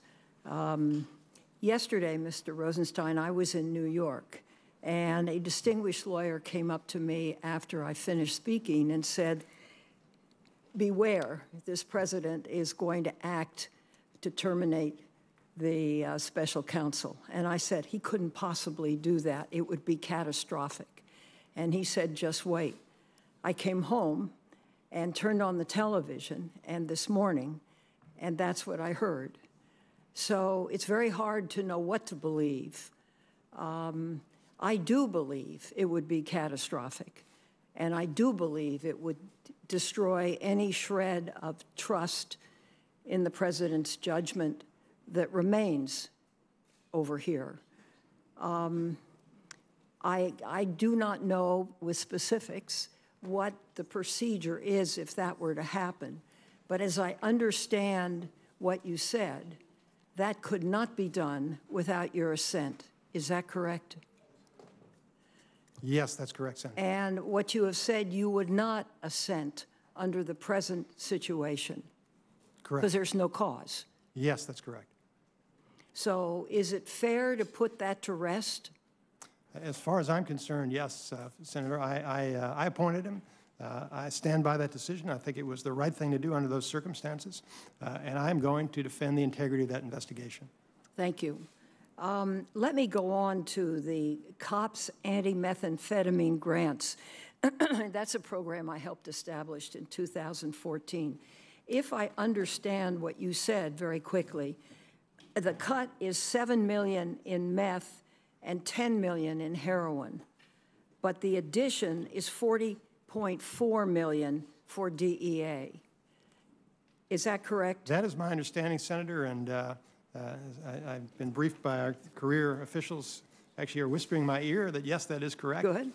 We are going to commit more resources to combating heroin and opioid drugs over the next year. Good. So the COPS anti-methamphetamine program will remain intact. I think, Senator, the answer to that is that what we intend to do is to fund task forces in a different way. I think that funding went directly to state and local law enforcement. That's correct. Our proposal is to fund it through DEA. So there will be task forces, but there'll be DEA task forces as opposed to state and local task forces. So you're canceling the funding that goes to local police organizations. The direct funding to establish those, the grants to establish those local task forces are proposed to be eliminated, but there's additional funding to DEA, which will be used to fund state and local officers who work with DEA. So the answer is yes, you are defunding community police departments that participate. I believe the answer is that we are proposing to defund that $7 million that went directly to local task forces.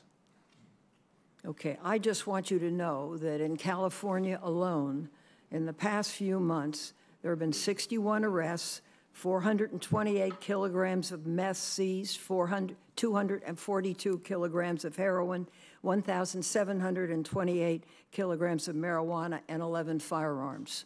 So it is a very busy task force, and it no doubt, if the money is not there, could likely be eliminated. Secondly, there's a growing concern that the Russia investigation is taking too long. I heard a congressman this morning expressing that point of view. Mr. Comey briefed Senator Grassley and myself as the chairman and ranking of Judiciary 3 months ago, and it was a very full and good brief. Do you have any estimate as to the time this investigation will take or when we might be expected to have some conclusion? Senator, I regret that I do not. The way our investigations are conducted, it depends upon a lot of factors. And so it's generally very difficult for us to predict in advance how long the investigation is going to take. I can assure you it's important to me that it be done expeditiously. And I communicated that to Director Mueller, and I'm sure he also appreciates the importance of moving as quickly as we can. How do we move it expeditiously? Well, it requires having appropriate resources, which I believe we do have and always have had to conduct the investigation, and making good decisions about how to go about conducting that investigation. And I believe we can rely on Director Mueller to do that. So there is no estimate as to when we might expect some resolution? Correct. Okay. Let's go to the wall. It's my understanding that for the 600 miles of wall, there are 400 lawsuits pending. Is that correct? Senator, I don't believe that I have a number for you. I regret we don't. I can try to get back to you on that. I don't have a number. Now, and my understanding is you've put additional attorneys in the budget to handle these. Is that correct? That is correct. And how many are there? So, Senator, we have proposed a total of 27 additional attorneys in the civil and environmental divisions, and $4 million that will be available to defend the government and meet litigation requirements associated with increased immigration enforcement. That's not just about the wall. It's about immigration enforcement, but it would include any litigation that arose. And that would be the 400 cases that are now pending. What is your estimate of lawsuits on the remainder of the wall? Senator, I'm not familiar with that. I can look into it and try to get back to you, but I don't know. Well, I really would like you to, because I think it's going to be extraordinary. I think as you get into the Rio Grande Valley, you're going to find that property owners, as I hear, are not very pleased. And I think we ought to know about it as we budget. So could I ask that you get back to me prior to the time we mark this bill up? I can try to give you whatever information we have. Pardon me, Senator. I can give you whatever information that we have. It's important to keep in mind, though, that we're the lawyers on these issues, but it's actually Homeland Security that would have the primary responsibility for operational decisions. So I'll give you whatever we can, but I think Homeland Security might be in better position to comment on that. We will approach that. Thank you very much. Thanks, Mr. Chairman. Thank you, Mr. Chairman. I want to thank Senator Bozeman for his courtesy. Mr. Rosenstein, welcome. Thank you. Mr. Rosenstein, thank you. I remember. Just like Feinstein. I remember. Yeah. That's easy for me to remember. We work together all the time. I'm going to ask you about something a little different, maybe refreshing for you. Probably not at the top of your agenda, but I hope it'll be on your agenda as time goes on. Outdated federal consent decrees, and specifically how such things affect songwriters in Nashville. Outdated federal consent decrees. In 2006, I introduced legislation based upon a book called Democracy by Decree, What Happens When Courts Run Government. It was by Professors Sandler and Schoenbrod, who were attorneys for the National Resources Defense Council. It was about the growing number of federal consent decrees that seemed to manage everything. A lot of it had to do with education, some with the environment, some with clean air litigation, variety of other things, and it took these issues out of the hands of legislators, and courts were running the government. So in general, the legislation would have allowed newly elected governors, mayors, and legislators to file motions to vacate the consent decrees and put those issues back out in the democratic process. Let me talk about one example of that. It has to do with songwriters. Might not seem very important in Washington, D.C., but we have thousands of them in Nashville. It's the center of songwriting. Most of them are waiters and bus drivers and teachers in the meantime, hoping to make a big hit. 75 years ago, the Justice Department noticed some antitrust implications on the two organizations that regulates how songwriters are paid for their work. Let me give you an example. A few years ago, I was with some songwriters, and I had gone outside a pharmacy, and I saw an old couple there, and I said, "How are you all doing?" And the lady said, "We're just falling apart together." So I mentioned that to the songwriters, Lee Brice and Billy Montana and another songwriter. They said, "I think we could do something with that." and they wrote a song called Falling Apart Together. Lee Brice put it on one of his albums, and I get a fourth of the royalties for that because that's the way Nashville works. If the four of us write a song, we each split it up. Last year I got $110 for my royalty, even though it's on Lee Brice's album, and he's a pretty well-known singer. That's the first problem. Under the consent decree that's 75 years old, you've got a rate court that sets what the songwriters get paid. It doesn't reflect the market value. The second is more immediate. Your department issues regulations and interpretations of regulations based upon the consent decrees. One recent regulation said that if Lee Brice and I and Billy Montana and another writer are sitting around writing, that we have to check and see who represents us, and that any one of us can go out and find that person and make a deal with a bar or a restaurant that affects all the others of us. And it would turn the common, ordinary, everyday practice of songwriting in Nashville upside down. And I'm not surprised that someone in the Department of Justice wouldn't know that you co-write songs. You just sit down informally. You might spend a weekend, write 6 songs. But what this would do is just tear that all apart, cause these songwriters, not wealthy people, to have to consult lawyers, make agreements, do all this kind of thing. The songwriters have appealed the Justice Department interpretation. The court, federal district court, agreed with that. Now you're appealing it further to a higher court. So my request of you is not for you to answer me today on how to solve that problem, but one, would you put on your agenda somewhere the general issue of democracy by decree, outdated federal consent decrees, and consider whether it's not time to give governors and mayors and legislators an opportunity to file motions to vacate those consent decrees and get them back in the hands of the democratic process. And second, will you consider the Department of Justice interpretation that's now on appeal to a federal district court that if you're successful, will turn the everyday business of songwriting in Nashville upside down? I'm sure it's not what's intended by the Department of Justice, but that would be the practical effect. Senator, I happen to be a country music fan. It's something I passed on to my daughter, so I'm tempted to comment. But it's all right with me if you do. As you recognize, there is pending litigation, and I'm not at liberty to comment on the pending litigation. But I do want to comment on the general issue with regard to consent decrees. I think there are some questions that we should ask with regard to proposed consent decrees. Will it help solve a problem? How do we evaluate success? How do we know if it's working? How much is it going to cost, and when will it end? I think those are appropriate questions to the extent that we are considering imposing consent decrees. And as I'm sure you recognize, a consent decree is consent between the parties, and so there are always opportunities to revisit if there's agreement among the parties. If there's not, then there may be litigation, as you mentioned.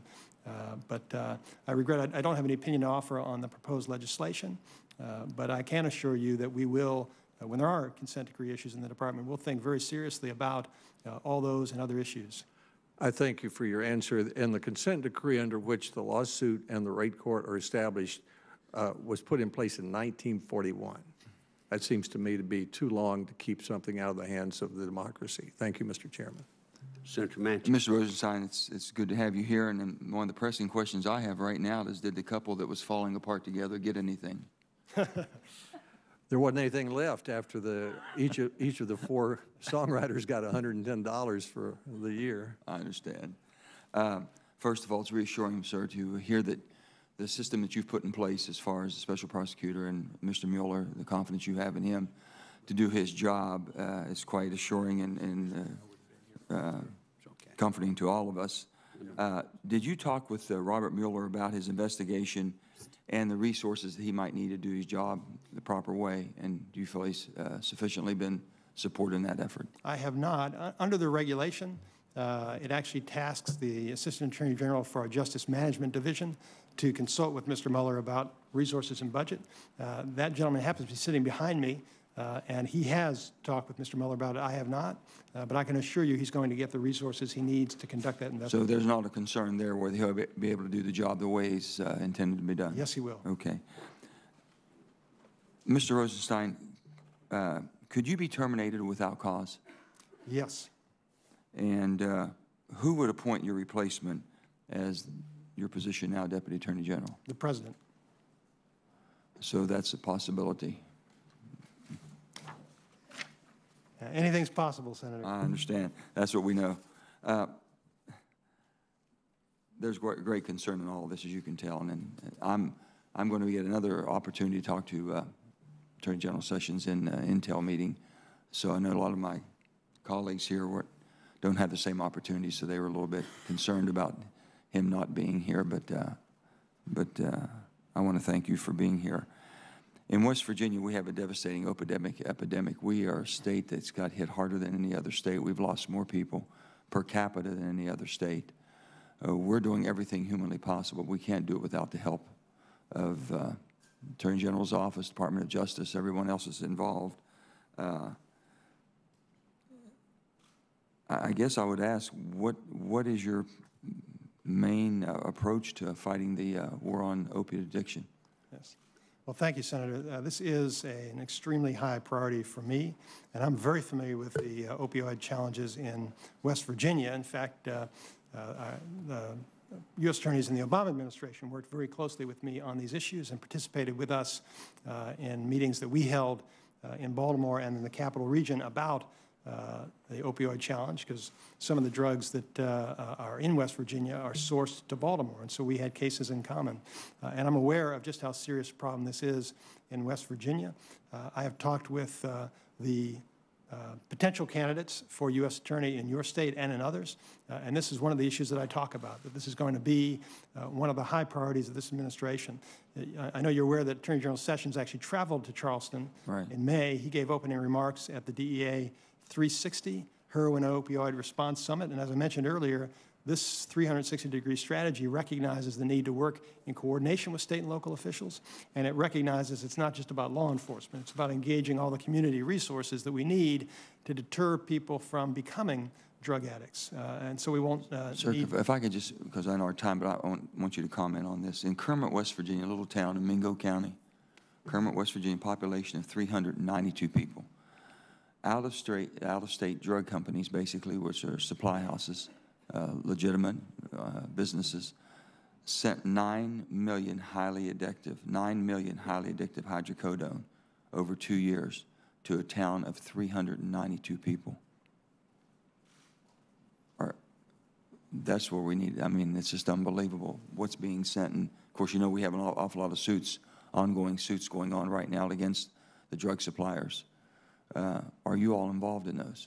I'm not certain, Senator, whether we're involved in that particular litigation, but DEA does have a diversion strategy, a group that focuses on drug diversion.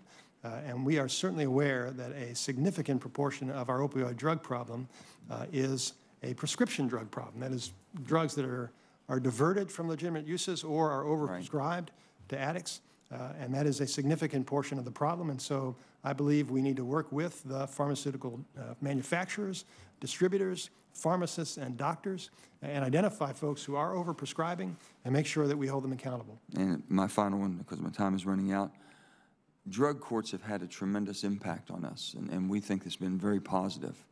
We're concerned about drug courts, the funding for drug courts in our state and all over this country. If you could tell me what your administration is supporting on drug courts or expansion of drug courts, continuing support for drug courts. Yes, Senator, we are proposing funding for state, local, and tribal drug courts. There's $40 million proposed in the 2018 budget. That funding will enable them to develop and implement drug courts that include substance abuse treatment, along with mandatory drug testing, sanctions, and incentives, the goal being to transition people off of drugs. And that's part of a larger $100 million request for funding programs that support the Comprehensive Addiction and Recovery Act, or what some people refer to as CARA or CARA. Yeah. Thank you.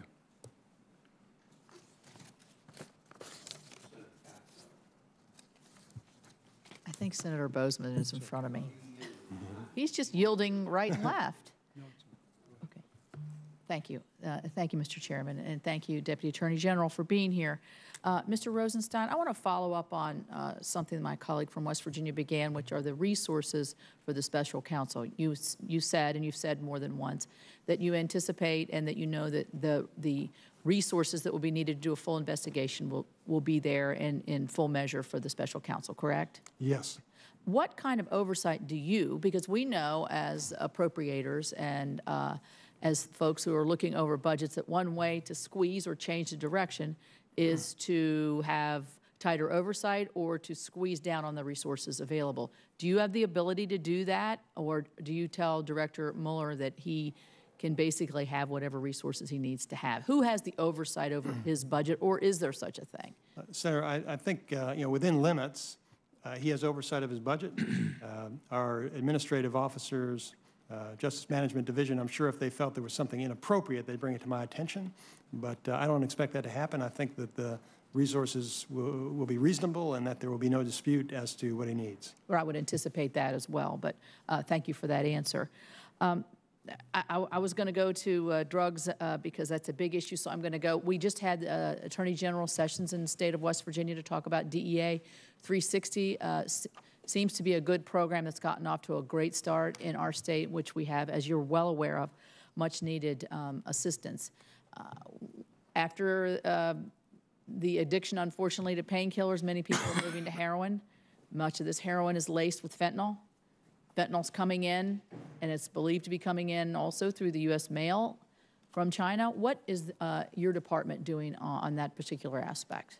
You're correct, Senator. There are really two challenges with regard to fentanyl, which is many people aren't aware of fentanyl. They're going to become increasingly aware of it, unfortunately, over the coming year because it's an emerging threat. It can be small quantities of fentanyl, can be very dangerous, and they can be sent in the mail, and we are aware that fentanyl is coming in the United States primarily in two ways. It's coming in through the Mexican border, and it's coming in by mail from China. Right. And so we're going to need to work with DEA and with the Postal Inspection Service and try to find a way to cut down on that. And I think also with foreign authorities, we're going to need help from authorities in China and Mexico to deal with that challenge as well. So that is at the top of my agenda. As you know, I've been in this job only 6 weeks, but I've already talked with a number of folks, including Chuck Rosenberg, the administrator of DEA, and we're going to find a way to combat that threat. Well, as you know, it's a killer, but it also affects our first responders. I read a story of a first responder, I believe they were in Ohio, who had been at the cleanup scene. Everything was sterilized and clean, but then at some point something came off of his glove and he ended up having to be revived from an overdose with just a minuscule exposure to something extremely dangerous. You also, I'm sure, are aware that the background check FBI facility is proudly located in West Virginia, and it is processing millions of background checks. I am concerned that in this year's budget, a rescission was implemented from the fees collected by CJIS that they have previously used to update their IT. We know how important IT infrastructure is to get it right in this very important issue. What can you say about that in terms of the support from your department for CJIS, and does this rescissions that are occurring this year, do you feel that, what kind of impact that have? I have some concerns over that. Senator, I'm not certain that I know about the rescission. I'm happy to look into that for you. I know our request includes $17 million in program increases for CJIS, so I think there's an overall increase. I don't have any information about the rescission. Okay, let me ask you another question on, over the years we've been hearing about a backlog in sexual assault kit backlog, and the Department of Justice will the Department of Justice reverse this trend and mirror the sentiment expressed by this committee report, affirming a stronger commitment to increasing the necessary resources for this particular purpose under your direction? You know, Senator, I know that is a very important challenge nationwide. I recall the district attorney, I believe, in Manhattan actually had made a priority of that last year. And we are committed to working with our state, local, and tribal partners to improve DNA and other forensics testing. This proposed budget includes $105 million for DNA-related and other forensic programs. And specifically with regard to your question, it includes $45 million for national sexual assault, for a national sexual assault kit initiative, and I think that will address your concerns. Well, I would encourage you to move in that direction. I'm glad to see the department's doing that. Thank you so much. Senator Kennedy.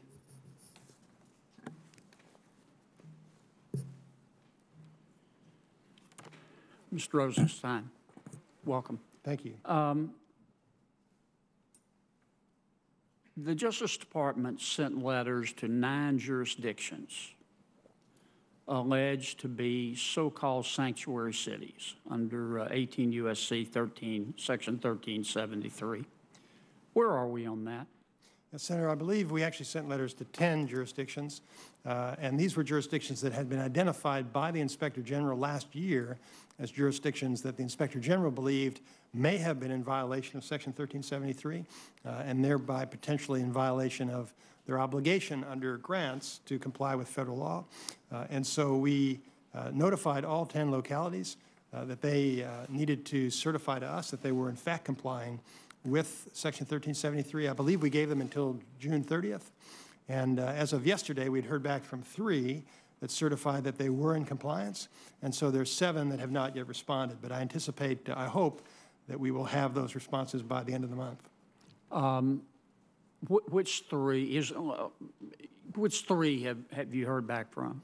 You know, I do not know that personally, Senator. I can check into it and get back to you. Okay. I don't know which 3 have already responded. Have you heard from New Orleans? I do not know the answer to that. Okay. What if a jurisdiction, what if New Orleans comes back to you and says they're in compliance? Take my word for it. Well, you know, as with all of our grants, Senator, you know, our primary, particularly when we're dealing with governments, our primary check is the certification, the self-certification that they provide, that they are in compliance with all the grant requirements. But there is an auditing capacity within the department, and so in some cases, there may be reviews that are done by the granting authority, the Office of Justice Program, or, as happened last year, by our Inspector General.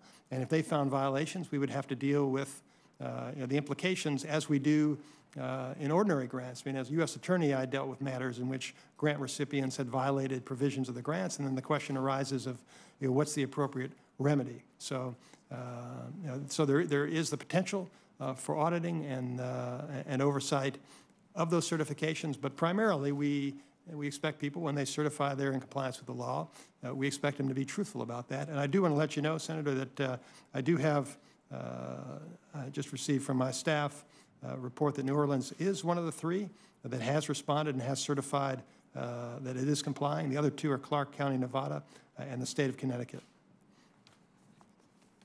I want to be sure, may I call you General? I don't want to call you Assistant General. General, I want to be sure I understand. The department sent letters to 10 jurisdictions that have alleged to be sanctuary cities and said, are you a sanctuary city? And you really expect them to write you back and say, yep? No. Let me clarify for you, Senator. The request is, are you complying with Section 1373? Right. The sanctuary, whether it's defined as a sanctuary city, is really a different issue. Our requirement, as identified by the Inspector General, is, or our question is, are you complying with 1373? It's not whether or not you're a sanctuary city. Well, to me, this issue is not, it is, of course, about immigration and legal immigration versus illegal immigration, but it's also about respect for the law. And our mayor in New Orleans, who is a friend of mine, on the one hand says, I'm in complete compliance with Section 1373. I'm not a sanctuary city. But on the other hand says publicly to the people of Louisiana, quote, I refuse to be a part of Trump's deportation force, close quote. Now, and that's this is America. You can believe what you want to believe, but we are a nation of laws, and we have laws that have to be followed. And if New Orleans disagrees with the law, it should petition Congress to change it. But it can't just unilaterally say, I don't like I'm the mayor, I don't like the president, I don't agree with his policy, so I'm not going to follow it, and make his comments personal in the process of doing that. That bothered me. So what's going to be done to follow up? I mean, let me make a prediction. All 10 cities are going to say they're in compliance. Yes, thank you, Senator. I want to make sure I clarify this. If somebody certifies to the Department of Justice that they're in compliance, we expect them to be in compliance. And so it would be a very serious matter if somebody sends us a certification. That has to be signed by a person, and that person needs to be confident that they are right. If somebody signs a certification that they're in compliance, we are going to vigorously review those, particularly those 10, because they've already been identified for us by our Inspector General as jurisdictions where there was some concern. So we're going to vigorously review those submissions, and if they're not in compliance, and therefore they are in violation of the grant contract, we will pursue appropriate remedies. So those could include suspending an award, could include terminating a grant contract, and it could include requiring repayment of grant funds. So it's a very serious matter, Senator. If somebody sends a certification, we expect it to be accurate. Well, I've gone over, but over what period of time are you going to check their compliance? Well, there is, within the ordinary grant-making process, obviously there are a lot of conditions on federal grants. There is a review process within the department, the Office of Justice Programs, and other grant-making components of the department. There's a potential for investigations by the Inspector General, and so we do review those in the ordinary course. And on a prospective basis, Senator, we're going to require these certifications that jurisdictions are in compliance with 1373, and I'm hopeful that people will, if they weren't following the law in the first place, that they will truthfully certify and make sure they change their practices so that they are following the law in the future. Thank you, Mr. Chairman, and thank you for your indulgence in allowing me to go over. Thank you, Mr. General. Senator Bozeman. Thank you, Mr. Chairman. Thank you for yielding to Senator Alexander. No, thank you. You lost a little time that way. No, it's fine. He had a good excuse. He was going to visit with the president. Thank you so much for being here. I just want to echo first what my colleagues have said about drug courts on both sides of the aisle. And that's something that really does reduce recidivism. They're doing a great job in Arkansas, both the regular drug court and then also the veteran drug courts, working with the VA, using the resources that they have. That's just a great partnership that really is making a big difference. I'm pleased that the DOJ has reinvested in a strategy that targets violent crime. I understand that you've created a violent crime strategy task force.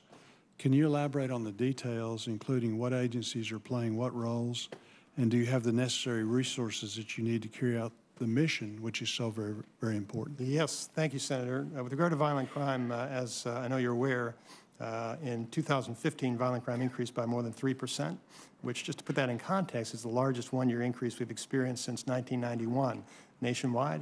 The number of murders in 2015 increased by 11%, which was the largest one-year increase since 1971. So we consider this to be an urgent problem for us. The Attorney General established a task force on violent crime reduction and public safety. That task force is drawing on expertise from throughout the department to come up with strategies. And we have a number of proposals, some of which are in this budget, that will help us to reinvigorate our fight against violent crime, including I'm hopeful that we will be able to reinstitute what was referred to as Project Safe Neighborhoods. It was a program that I was involved in back in when I first became U.S. Attorney, and we hope to reinvigorate that program where we work together with our state and local partners to identify what are the violent crime problems in their communities and how can federal resources best be used to solve them. And I think the issue that you open with, Senator, is particularly important to me because these drug courts are primarily an issue for our state and local partners. They deal with, on a daily basis, a large volume of offenders, of people who've committed crimes who are drug addicts. In the federal system, typically, when we're prosecuting drug cases, they're distributors, not addicts, so we deal with a different type of defendant. But for our state and local partners, if they're able to help those folks overcome their drug addiction, they're going to be able to reduce crime. And so I think it is critically important for us to support those efforts. Very good. I'm chairing the Homeland Security Appropriations Subcommittee. One of our concerns is the number of immigration judges. We have, I believe, about a 500,000 backlog. I think there's $75 million to put more resources in there, more judges. Can you talk a little bit about that, the efforts that you're making in that regard, and kind of what the plan is to eliminate the backlog, how you're going to resource those judges? There are really two ways, Senator, that we are acting immediately to try to deal with that backlog. The first is by filling existing vacancies, because there was a delay in filling immigration judge vacancies as they arose. And so we had a lot of judicial slots that were already funded but were vacant, and we are now moving quickly to fill those positions. In addition to that, our 2018 budget requests $500 million for the office in the department. It's called the Executive Office of Immigration Review. That's the office that handles those cases. And that will include $75 million for new judges, 75 new judges, and a total of 450 staff, which includes the folks to support those judges. And so once we get all those folks out into the field, we anticipate we're going to be able to make a big impact on that backlog. It'll represent a 21% increase in our overall staff, and we'll be able to adjudicate those immigration cases, I believe, much more fairly and expeditiously. And in addition to that, we're working to fill those 36 vacancies that already exist. We've already hired 38 immigration judges this year, and we hope to have a full complement, to have all of the 345 judicial slots filled by the end of the year. Are you going to realign, or are you in the process of realigning where they're at? And teleconferencing, things like that, do we do those, use those kind of technologies? We're looking at alignment, as in where we need the judges. Certainly we're going to put them in the places we think they're most valuable. I do hope to look at ways that we can operate more efficiently. You mentioned teleconferencing. You use technology to move these cases quicker. I don't think there's any, it's not good for anybody to have these cases pending for so long. The director of our Executive Office of Immigration Review recently left the department. We now have an acting director, and I plan to work closely with him and with his successor when we appoint a permanent director. And the challenge that I've given to him is, let's fill the vacancies, but let's also figure out whether there are efficiencies that we can implement, ways that we can move these cases through the system more quickly, because I think that's in everybody's interest. Good. Thank you, Mr. Chairman. Thank you. I have several questions, then I'll go to Senator Shaheen. The Justice Department, is my understanding, currently holds over $4 billion in forfeited and seized assets in a fund set up to compensate victims of the Bernie Madoff fraud. The department is now in year 6 of the fund, and to date, to my knowledge, no assets have been disbursed to victims. In addition, news reports indicate that the special master of this fund has collected over $40 million in fees. Questions have been raised about the methodology of making distributions and determine the validity of claims, like everything else, yes, that these methodologies are unorthodox and unworkable. Obviously, they're not working if there's been no distribution. Would the department be inclined to review this matter? In other words, look at this, there's something wrong here, and see if there is a manner in which these distributions can be made more quickly and efficiently, because the fund was set up to compensate the victims. You've been a prosecutor, still are. You got a comment on that? Yes, sir, I agree with you. I think from the perspective of our prosecutors and agents, one of the most important things that we can do is to reimburse victims when we have funds available to do it. And I think we ought to that was the purpose of the fund, wasn't it? Yes, that's correct, and we should do it as quickly as possible. As I understand, I just learned about this issue this week, Senator, and so I need to look into it a bit more, but my understanding is the problem here was the volume of claims that we received. I understand 65,000 claims, and so it's a process of making sure that each one of those is dealt with individually, and then we don't distribute the money until we're confident about the pool of people who ought to receive it. So I do appreciate your concern, and I can commit to you, I'm going to look into that and figure out why it's taking so long. Will you get back to the committee on this? Yes, sir. It's been raised by a number of people with us. Will you do that? Yes, my understanding is that we have recently begun to notify claimants about decisions, so there's some people who are getting answers from us, but I will report back to you on that. Thank you. Counterterrorism. How does the department's budget, 2018 budget, particularly funding for the FBI, improve its partnership with, say, with the United Kingdom and other Five Eyes partners in the global war on terror? And what benefits do you feel will come from a new bilateral agreement between the U.S. and the U.K. to expand data sharing in this area? Thank you, Senator. National security is our highest priority, And the key to effectively combating terrorism is to work with our partners in foreign countries. So that is critically important to us. With regard to this issue of the bilateral agreement between the U.S. and the U.K., I think that that is critical to allow us to lawfully and efficiently access electronic data. Data sharing is critical, and of course one of the challenges is we share data, but we also need to maintain the confidentiality of data. What we introduced last month was a legislative proposal to enable bilateral agreements, and those key benefits would include helping our allies investigate and fight serious crime, reducing and eliminating conflicts of laws that put our technology companies in a difficult position. This is a challenge for American companies that have information. It may be lawful in one country, but not in another country to share it. And so this bilateral agreement process will allow us to bring our laws into harmony. And it will also accomplish other goals, such as reducing the incentive to localize data by companies. So we look forward to working with the Congress, and we look forward to addressing any other concerns that you may have about it. Thank you. In the area of cybersecurity, over the past couple of years, we've all witnessed serious data breaches occur in the U.S. government and also the private sector, including at some of the nation's largest companies and financial institutions. The department is requesting additional funding in the year 2018 budget to combat cybercrime across several agencies, including the FBI, the National Security Division, the Criminal Division, and many U.S. attorneys' offices. The question here is, what is the department proposing to do differently or additionally in 2018 to combat cybercrime that it is currently unable to accomplish with existing funds? As I mentioned in my opening statement, Senator, cybercrime is an area of emerging challenges, changes in technology. Constantly create new challenges for us. Some changes in technology actually are developed in an effort to defeat enforcement efforts. And so our enhancements include $41.5 million to enhance the FBI's cyber efforts. And that will include improving its technological tools and expanding high-speed networks.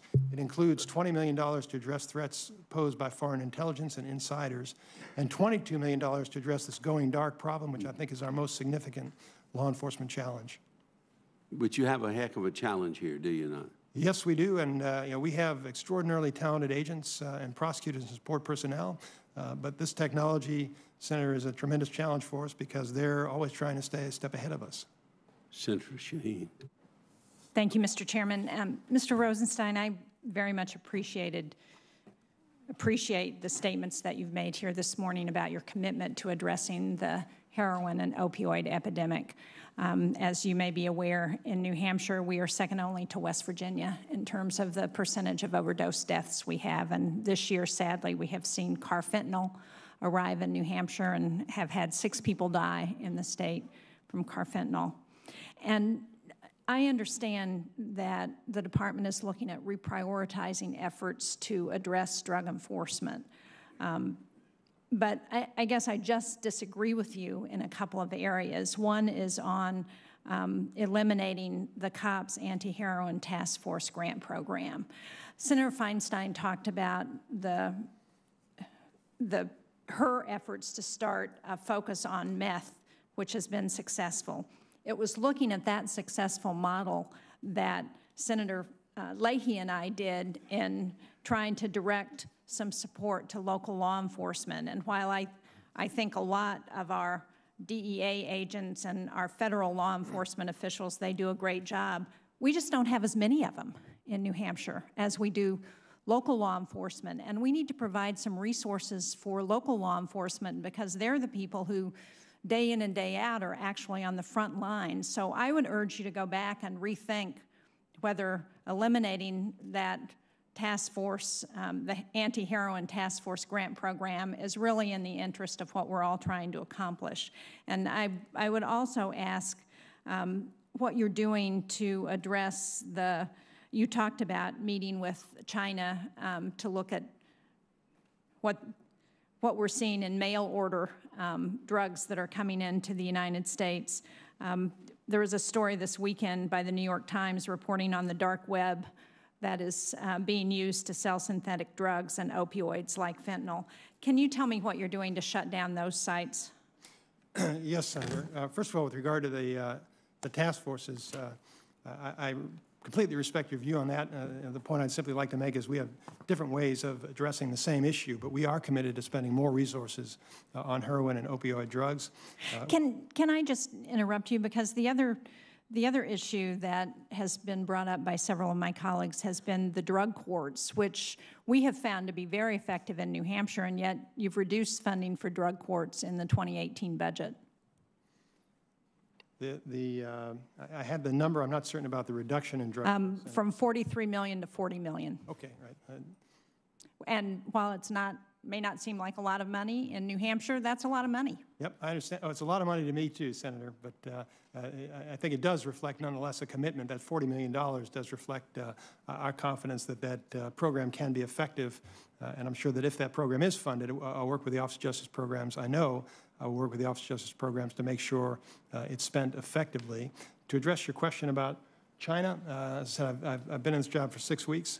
I have not met with China, but I do hope to talk with DEA and with the Postal Inspection Service and any other federal agencies that have a stake in this to figure out what we can do. The problem with the dark web, and I'm familiar with the story you're referring to, is that it's a very effective tool for criminals to commit crime with limited ability to be detected. But we do have ways to catch those criminals. We had a case just a couple of years ago involving a dark website in which the defendant was caught and successfully prosecuted in New York and will no longer be in position to use the internet as a tool to distribute drugs and to facilitate other crimes. So we do have the ability to catch these offenders, but it is challenging because of the technological burdens. But I will work with FBI, DEA, Secret Service, and other agencies to do everything that we can to get ahead of that problem.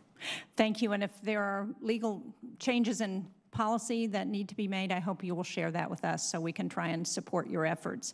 Let me go to another topic very quickly, because in April, the Marshal Service publicly released that they estimate the round-the-clock protective detail for Education Secretary DeVos to be $1 million a month. By the end of September, this is going to total $8 million. I just wonder if you can tell me why the Marshal Service is playing the role in her protective detail. I understand 4 to 8 deputy marshals at a time on the detail, when the Department of Education has their own security team. Can you tell me who made this determination about why this was necessary? And my understanding is the only time that this has ever been done before was for the ONDCP drug czar in the 90s. Senator, I do not know that decision was made before I was confirmed, but what I'd like to do is look into it and get back to you. I would appreciate that. I was a governor. I have had credible threats against me. I have never had 4 to 8 people on my detail 24 hours a day. Thank you. Senator Coons. Thank you, Chairman Shelby. Thank you, Deputy Attorney General Rosenstein. I appreciate the chance to talk with you about some of the budgetary details relating to the Department of Justice.